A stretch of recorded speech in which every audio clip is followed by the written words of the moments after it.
सांसों को हमारी शारीरिक क्रियाओं के साथ जोड़ना सिखाता है।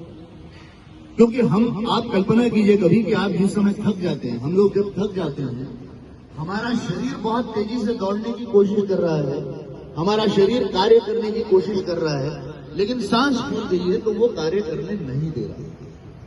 हम नहीं कर पाते क्योंकि सांस फूल जाती है, हमारी सोचने की क्षमता कम हो जाती है क्योंकि सांस फूल जाती है। इसका अर्थ यह है कि सांस और क्रिया, इसका समन्वयन जब तक नहीं होगा, unless we have the things in coordination, we cannot work efficiently. हम लोग प्रभावी रूप से काम नहीं कर सकते। उसे अपने संतुलन में लाने के कार्य को प्राणायाम कहते हैं।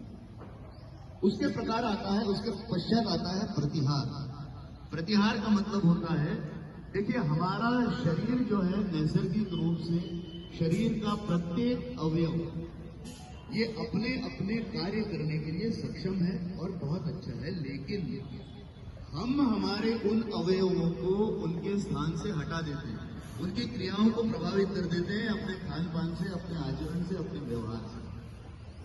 प्रत्याहार का अर्थ होता है उन सारे अवयवों को अपने स्थान पर वापस लाना, उनकी क्रियाओं को अपने स्थान पर वापस लाना, और उसके लिए सबसे महत्वपूर्ण साधन है वो है आहार।